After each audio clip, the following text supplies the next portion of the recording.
Ao longo dos anos, muito temos ouvido falar sobre a maçonaria, mas você sabe o que realmente ela é? Quando surgiu? Quais são seus principais objetivos e princípios? Geralmente, nós aprendemos que a maçonaria, em sua essência, é um sistema satânico em seus ensinamentos e costumes. Mas será que isso é verdade? Há um mistério em torno do que acontece durante as reuniões.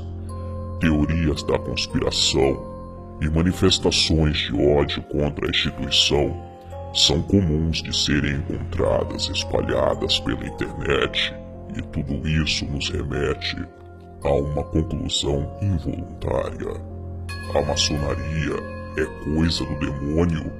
Algumas teorias e afirmações de alguns maçons apontam que não. Contudo, toda moeda tem dois lados, e é exatamente o lado oposto que hoje iremos apresentar a vocês. Sentem-se, crianças. O tio Lu vai contar uma história para vocês.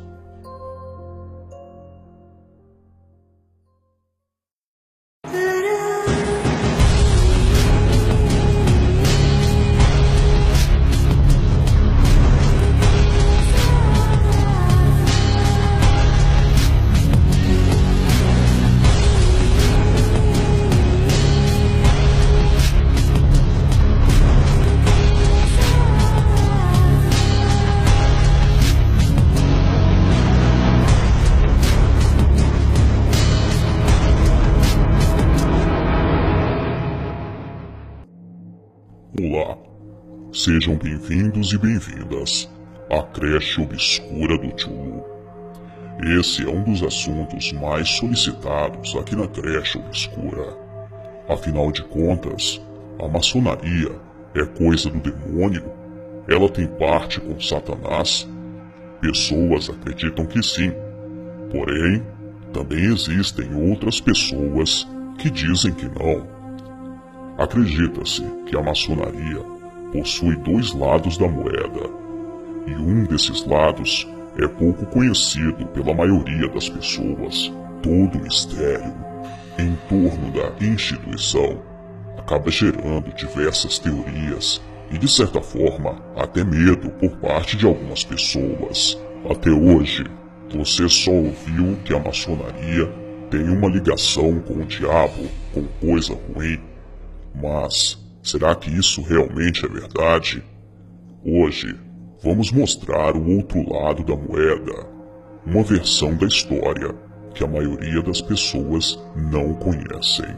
Atendendo a pedidos de vários sobrinhos da creche obscura, quem hoje vai trazer uma ótima explanação sobre este assunto polêmico é a tia Lilith, da Ordem das Sombras. Nos acompanhem a partir de agora, nesta viagem fascinante.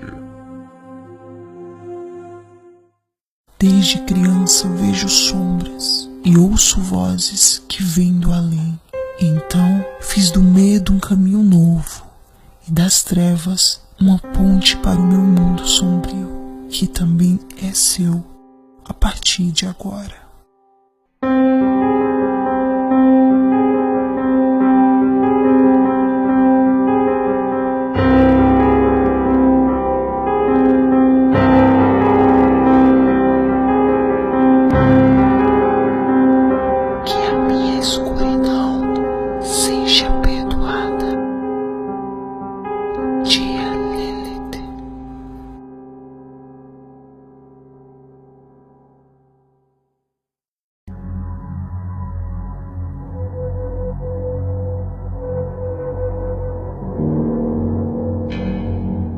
Para entender o que é a maçonaria, vamos falar sobre seus princípios e objetivos, a começar pela liberdade de cada indivíduo e cada grupo, como instituições, raças e nações.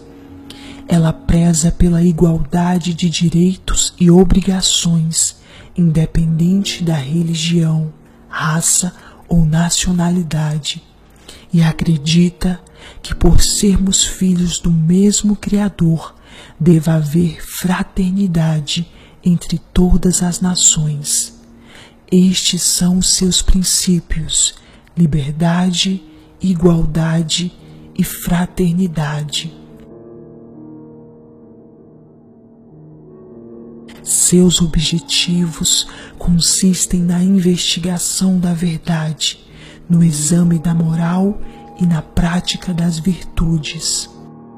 Contradizendo as falácias, a maçonaria não é uma religião, é uma sociedade que tem por objetivo unir os homens entre si e que recebe pessoas de todos os credos religiosos, sem que precisem renunciar às suas crenças e desde que acreditem em um só Criador, porque apesar de não ser uma religião, ela é religiosa. Confuso, não? Isto se deve ao fato dela reconhecer a existência de Deus, chamado de grande arquiteto do universo.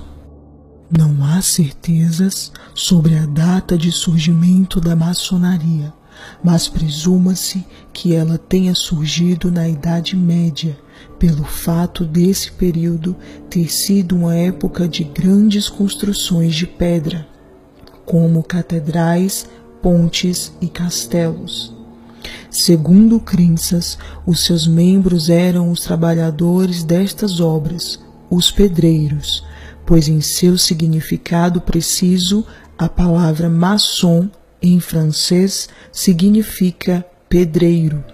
Esta origem explica seus principais símbolos, que são a régua e o compasso. Esta primeira fase ficou conhecida como maçonaria operativa. Porém, a maçonaria como conhecemos hoje, movida por princípios muito maiores, surgiu na Inglaterra, segundo crenças, no ano de 1717, em 24 de junho. Influenciada pelo iluminismo e buscando o rompimento com a Igreja Católica, milhares de membros maçons foram perseguidos e assassinados pela Inquisição. Então, a partir desse momento, eles começaram a agir reservadamente até os dias de hoje. Esta fase é conhecida como maçonaria especulativa. Diferente do que costumamos ouvir, a maçonaria não é uma sociedade secreta, pois todos sabemos da sua existência. O maior mistério seja, talvez, a forma como se reconhecem e interpretam seus símbolos, isto em qualquer parte do mundo, o que particularmente eu acho fascinante. Talvez você não saiba, mas ela esteve e está presente em acontecimentos importantes e impactantes ao longo da história do nosso país, como, por exemplo, a tão discutida independência do Brasil, a abolição da escravatura, a proclamação da República, a Inconfidência Mineira, entre outros fatos históricos. Você já notou os símbolos maçônicos nas bandeiras do Rio Grande do Sul e de Minas Gerais? Isto não foi em vão. Há uma história envolvida em torno disto, o que não vou entrar em detalhes agora neste vídeo.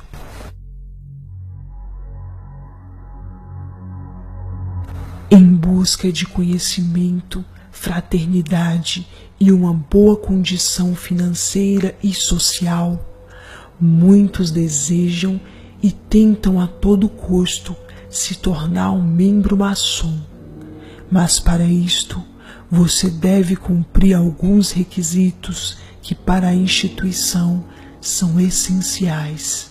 Tradicionalmente, você deve ser homem, pelo menos para as grandes lojas maçônicas que não admitem mulheres por conta das antigas leis que os regem. Porém, algumas lojas não predominantes aceitam homens e mulheres, ou apenas mulheres. Outros fatores importantes são vida familiar harmoniosa, bons relacionamentos profissional e social, moral e caráter puros, lealdade a si mesmo, fidelidade aos compromissos assumidos, ser tolerante, perseverante, não ser racista ou preconceituoso, ser consciente dos deveres com a pátria, ter bons costumes e crer em Deus como único Criador. Estas são condições indispensáveis para poder pertencer à instituição. Então, se você pensa em se tornar maçom e não se encaixa nestes pré-requisitos, é melhor você rever os seus conceitos. Quando alguém se candidata a ser maçom, sua condição financeira é avaliada para que se saiba se ele será capaz de assumir os compromissos maçônicos sem que sacrifique a sua família. E para o homem casado, é necessário que a esposa esteja de acordo para que ele faça parte do membro maçônico. Depois dos motivos declarados, por melhor que seja, nenhum homem poderá ingressar sem que haja também o consentimento de todos os maçons, para que não haja desarmonia e que a liberdade dos demais não seja comprometida. Uma vez iniciado, o indivíduo estará para sempre em constante vigilância. Talvez isto seja perturbador demais para você. Há muitos benefícios em se tornar maçom e possibilidades de aperfeiçoar-se, instruir-se, disciplinar-se e conviver com pessoas de alto nível dentro e fora do país. Mas você deve estar se questionando agora sobre o outro lado da maçonaria, o lado da simbologia, dos rituais e do misticismo. Como, por exemplo, a lenda do sacrifício do bode, fazendo analogia a Bafomé. Acredita-se que na época ele tenha tido ligação com os cavaleiros templários, pois muitos afirmaram sob tortura terem prestado reverência a um símbolo chamado de Bafomé, a princípio representado por figuras de gárgulas que podem ser identificadas nas construções góticas templárias. Além de serem acusados de adorar o diabo, os cavaleiros também eram acusados pela Igreja Católica de cuspir na cruz e praticar rituais com atos sexuais, inclusive homossexuais. Bafomé foi o bode expiatório da condenação da Ordem dos Cavaleiros e pela matança dos mesmos na fogueira, concretizada pela Igreja Católica. A imagem que conhecemos de Bafomé, que é a mais famosa, foi idealizada pelo escritor e martinista Eliphas Levi no século XIX. Voltando à suposta ligação entre o bode e a maçonaria, Você sabia que esta história nunca foi comprovada, por isso não passa de uma lenda contada por um escritor e jornalista francês chamado Léo Táxio, iniciado na maçonaria no ano de 1885 e conhecido por ter enganado parte das hierarquias eclesiásticas da Igreja Católica, com uma falsa confissão sobre a maçonaria. Resumindo, ele foi desmascarado no ano de 1897, quando confessou a sua fraude, o que acabou gerando um grande escândalo na época. Aposto que esta história você não conhecia, assim como tantas outras histórias em torno da maçonaria. Porém, como eu disse anteriormente, há sempre dois lados da moeda. Este que vos apresentei foi um lado desconhecido para muitos. O outro pode ser sombrio demais para sua cabeça. Mas isto ficará para outra conversa. Quem sabe em uma noite sombria eu volte a falar sobre isto novamente. Tudo pode acontecer e a verdade pode surgir em meio às trevas. Basta você ouvir a voz da escuridão. Ela diz algo, ela diz muito, ela diz tudo. Inscreva-se e participe da Ordem das Sombras. Deixe o seu like e me siga nas redes sociais. E que a sua escuridão também seja perdoada.